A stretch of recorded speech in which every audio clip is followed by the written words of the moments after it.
This is Art Television.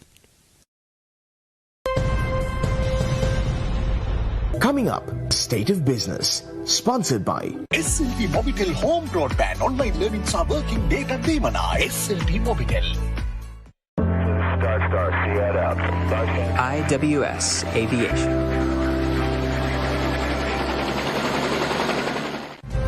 A very good evening and a very warm welcome to State of Business on Art Television. I'm Savindri Jayawardena. Let's look at the top stories for the day. Vaccination is the best solution to pandemic, says Chairman of SPC. EDB collaborates with Ceylon Chamber of Commerce and USAID for capacity building of regional officers. News in detail. Chairman of the State Pharmaceuticals Corporation of Sri Lanka, Dr. Prasanna Gunasena, speaking at a special press briefing held at the Department of Government Information, stated that the best way to combat COVID-19 is complete inoculation.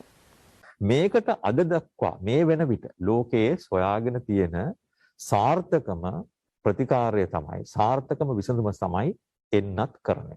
ඒක හොඳින් මතක තියාගන්න ඕන. මම මේ අද ගෙනාවා 36 වෙනි ලෝක සෞඛ්‍ය සංවිධානයේ රෙගියුලේටරි අප්ඩේට් කියන එක. ඒකේ බොහොම පැහැදිලිව කියනවා. Speaking further, Dr. Gunasena explained that it would take 2 weeks for an individual to produce antibodies after receiving the second dose of the vaccine. එන්නත් කරන්නේ දිගින් දිගටම කරපු රටවල් වල මේ යන ප්‍රතිශතය අතිශයින්ම අඩු මට්ටමකට වැටිලා තියෙනවා. ඒකම අපි දැනගන්න ඕන වැදගත් කාරණයක් තියෙනවා. මේක හොඳින් මතක තියාගන්න. එන්නත දීපු පමණින් ඔබට ප්‍රතිශක්තිය ලැබෙන්නේ නැහැ. පළවෙනි මාත්‍රාව ගන්න ඕනේ. දෙවෙනි මාත්‍රාව ගන්න ඕනේ. දෙවෙනි මාත්‍රාවත් අරන් ඇඟේ ප්‍රතිශක්තිය හැදෙන්නේ තවත් සති දෙකක් පමණ ගියාට පස්සේ.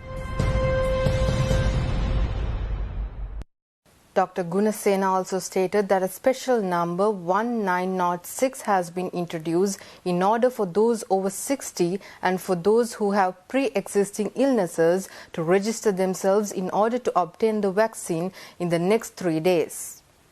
19.06 කියලා තියෙන නම්බරය.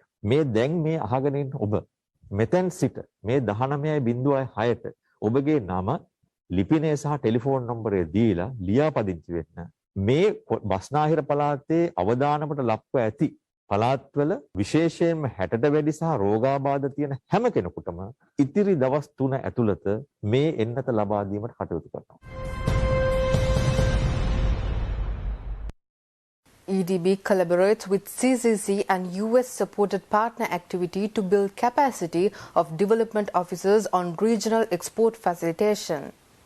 The Sri Lankan Export Development Board is collaborating with the Ceylon Chamber of Commerce and the United States Agency for International Development supported partnership for accelerating results in trade, national expenditure and revenue activity to implement a capacity building program for development officers attached to EDB. This initiative will train EDB officers to guide small and medium enterprises to become global exporters. The event was held under the patronage of Minister of Trade Dr. Bandula Gunawardena with US Ambassador Elena Teplis as the guest of honor.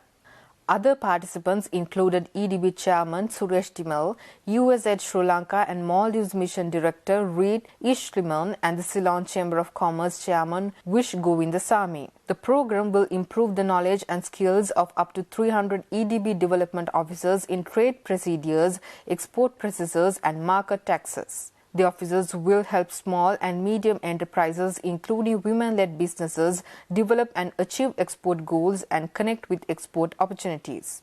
Through this program, local businesses will increase their understanding of trade regulations in Sri Lanka and abroad and work towards the competitive players in international markets.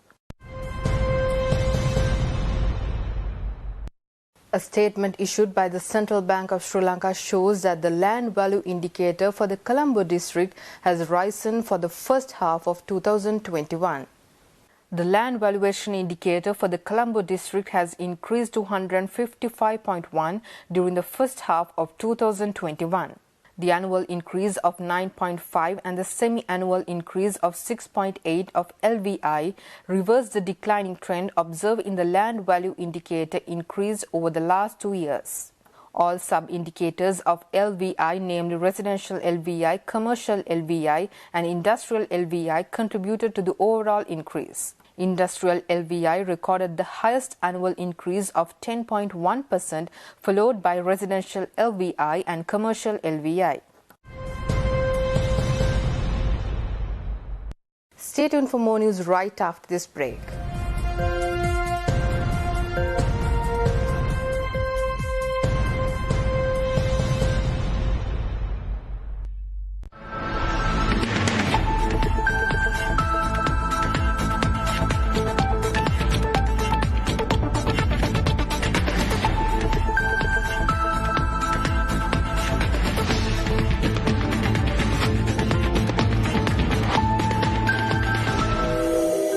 Roundup.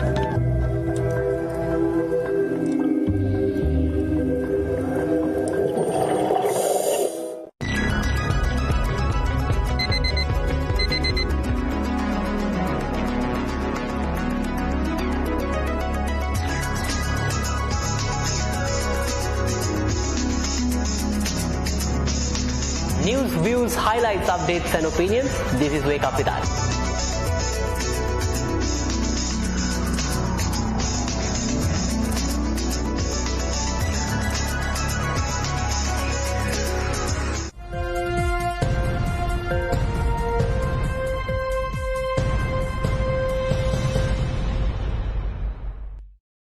Welcome back after the break. The second consignment of 727,380 doses of AstraZeneca vaccines manufactured in Japan arrived at the Bandaranaike International Airport last week. With this delivery, the total quantity of AstraZeneca vaccines donated from Japan to Sri Lanka has surpassed 1.4 million doses. The government of Japan highly commended the efficient rollout of vaccines by the government of Sri Lanka and welcomed the prompt inoculation of the first batch of 728,460 doses, which arrived on 31st July to the people, including those who have been long waiting for the second dose of AstraZeneca vaccines. Japan believes this second batch will further accelerate the vaccination program in Sri Lanka. Meanwhile, the local carrier Sri Lankan Airlines has uplifted another batch of Sinopharm vaccines amounting to 4 million doses to the country on 3 dedicated cargo flights from Beijing to Sri Lanka. With this batch, the airline has uplifted a total of 16.3 million Sinopharm vaccines since the month of March. In addition, the airline has continued to support the healthcare system by offloading and clearing on a priority basis on arrival in Colombo at the Sri Lankan cargo facility in Katunayake. Sri Lankan Cargo operated a special flight to carry syringes and medical equipment on gratis through the scheduled flights to Chennai. In the meantime, Finance Minister Basil Rajapaksa expects to save foreign exchange by reducing the import of goods and increasing domestic production. He made these remarks at the launch of 2 locally manufactured drugs by the State Pharmaceutical Corporation at the Ratmalana Pharmaceutical Corporation premises recently. The painkiller drugs tramadol and levothyroxine used to treat thyroxine deficiency are now being produced locally at the Ratmalana facility. According to the government, $88 million can be saved by manufacturing these drugs locally, as about 9.8 million capsules of tramadol, 50 mg and 98 million tablets of levothyroxine, 50 mg are used annually in Sri Lanka. The minister stated that at present only 20% of the drugs used are currently produced locally, but the government hopes to increase it to 50%. Minister Rajapaksa pointed out that the government was taking steps to restrict the import of 16 selected food items as a first step in building an economy based on local production in line with the president's policy statement. He further stated that the government has expedited steps to increase local food production by relying on local farmers, as well as launching a systematic program for the betterment of other manufacturing sectors, including pharmaceuticals. Now let's take a look at the weekly economic indicators released by the Central Bank of Sri Lanka.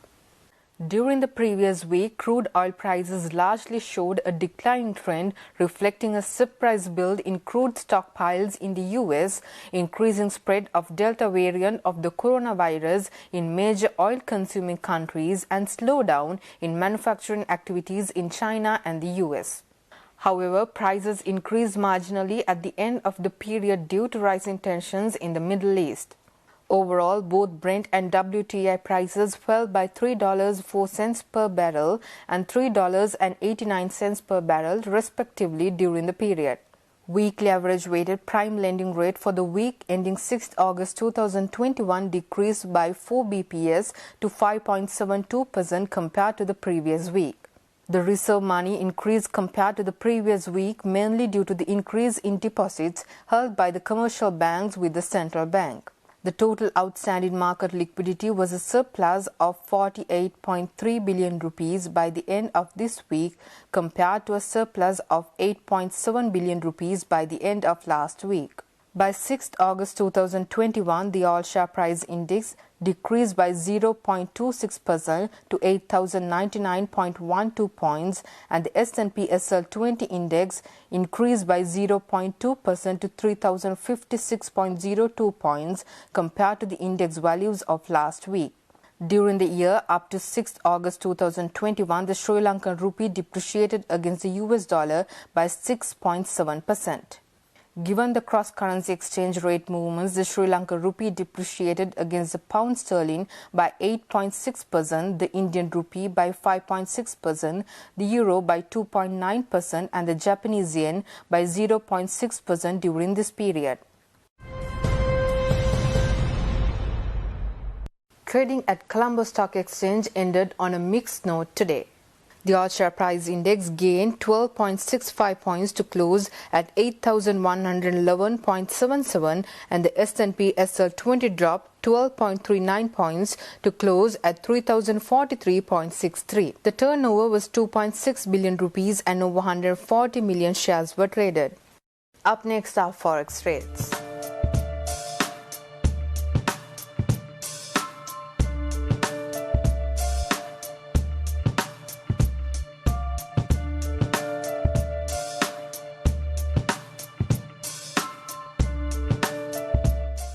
And that's all news for today. See you tomorrow with State of Business at the usual time. Until then, take care and good night. State of Business was sponsored by SLP Mobitel Home Broadband Online Learning